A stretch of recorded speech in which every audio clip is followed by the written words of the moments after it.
আজিৰ ভিডিঅ'টো খেতিয়কসকলৰ কাৰণে খুবেই এটা গুৰুত্বপূৰ্ণ ভিডিঅ'।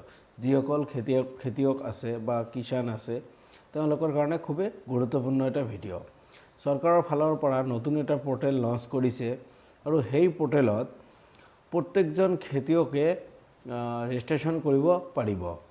এতিয়া আপোনালোকৰ মনত কোৱেশ্চন বা প্ৰশ্ন আহিব পাৰে যে পোৰ্টেলটো কি বা ক'ত ৰেজিষ্ট্ৰেশ্যন কৰিব লাগিব বা কেনেকৈ ৰেজিষ্ট্ৰেশ্যন কৰিব লাগিব বা আমি ৰেজিষ্ট্ৰেশ্যন কৰিলে কি কি সুবিধা লাভ কৰিম, তেনেকুৱা বহুতো প্ৰশ্ন আপোনালোকৰ মনত আহিব পাৰে। তো মই এই ভিডিঅ'ৰ মাজত আপোনালোকৰ গোটেই প্ৰশ্ন বা আপুনি কি কি লাভ কৰিব পাৰিব বা কি পোৰ্টেলত আপোনালোকে ৰেজিষ্ট্ৰেশ্যন কৰিব পাৰিব এইটো মই সম্পূৰ্ণকৈ কৈ দিম। তো ভিডিঅ'টো স্কিপ নকৰি ভালকৈ চাই থাকক আৰু মোৰ চেনেলত নতুন আহি থাকিলে আপোনালোকে চেনেলটো ছাবস্ক্ৰাইব কৰিব। এতিয়া আপুনি আপোনাৰ নিজৰ মোবাইলৰ যিকোনো এটা ব্ৰাউজাৰ অপেন কৰি M-Kisan লিখি চাৰ্জ দিব। দিয়াৰ লগে লগে প্ৰথম যিটো লিংক এইটো অপেন হৈ আহিব, M-Kisan portal of government of India for farmer. এইটো অপেন হোৱাৰ লগে লগে আপুনি তাত এটা ক্লিক দিব। দিয়াৰ পিছত M-Kisanৰ যিটো ৱেবছাইট আছে এইটো অপেন হৈ আহিব। আপোনালোকে ৰাইট ফালে যাব পাৰিব এছএমএছৰ বাবে, তাত এটা ক্লিক দিব। দিয়াৰ লগে লগে এখন পেজ অপেন হৈ আহিব।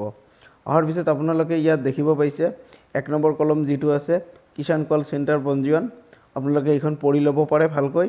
তাৰপিছত আপোনালোকে 2 নম্বৰ কলমত দেখা পাইছে ৱেব পঞ্জীয়ন, আপোনালোকে 2 নম্বৰ কলমত আহিব ৱেব পঞ্জীয়ন। তাতে এটা আপোনালোকে লিংক দেখা পাব, একদম তলত আপোনালোকে চাব পাৰিছে। এইটোত আপোনালোকে এটা ক্লিক দি দিব। ক্লিক দিয়াৰ লগে লগে আৰু এখন পেজ অপেন হৈ আহিব। অহাৰ লগে লগে আপোনাক ইয়াত আপোনাৰ নিজৰ মোবাইল নম্বৰটো টাইপ কৰিব, আপুনি যিটো নম্বৰত ৰেজিষ্ট্ৰেশ্যন কৰিব। টাইপ কৰাৰ পিছত প্ৰচেছত ক্লিক কৰি দিব। দিয়াৰ লগে লগে আৰু এখন পেজ অপেন হৈ আহিব। হেল্ল' বন্ধুসকল, ভিডিঅ'টো ভাল লাগিলে চেনেলটো ছাবস্ক্ৰাইব কৰিব। এনেকৈ এখন পেজ অপেন হৈ আহিব। আপোনালোকৰ ইয়াত প্ৰথমত আপোনাৰ মোবাইল নম্বৰ আছে যিটো দিছে, তাৰপিছত নাম আৰু আপোনাৰ যিটো এড্ৰেছ হয় এইটো দি দিব। দিয়াৰ পিছত আপোনালোকে কি খেতি কৰে এইটো দিব, আপুনি এইবিলাক চাই পিনে দি দিব। দিয়াৰ পিছত ছাবমিট আছে তাত ক্লিক কৰি দিব। দিয়াৰ পিছত আপোনালোকৰ ৰেজিষ্টাৰ হৈ গ'ল।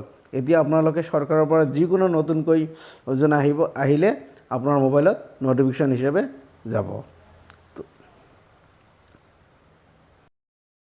যিসকল আমাৰ খেতিয়ক আছে যদি এতিয়া ৰেজিষ্ট্ৰেশ্যন কৰে তেওঁলোকৰ মোবাইলত আপোনালোকে যিটো ছিলেক্ট কৰিছে কণ্ঠ বা ভইচ দুটা অপশ্যন আছে। আপোনালোকে যিটো ছিলেকশ্যন কৰিছে সেইটোৱে আপোনাৰ চৰকাৰৰ পৰা যিকোনো নতুন যিকোনো হওক বা কিবা ফচলৰ কিবা বিষয়ে হওক, যিকোনো আপোনালোকৰ চৰকাৰৰ ফালৰ পৰা যিকোনো সুবিধা আহিলে আপোনালোকৰ মোবাইলত আপুনি যিটো ছিলেক্ট কৰিছে সেইটোৰে মাধ্যমত আপোনাৰ মোবাইলত পঠাই দিয়া হ'ব চৰকাৰৰ ফালৰ পৰা। তো আপোনালোকে এনেকৈ আপোনাৰ মোবাইলৰ মেছেজত চাব পাৰিব বা আপোনালোকে যদি ভইচ ছিলেক্ট কৰিছে তেনেহ'লে ভইচ আপোনাৰ মোবাইলত আহি যাব।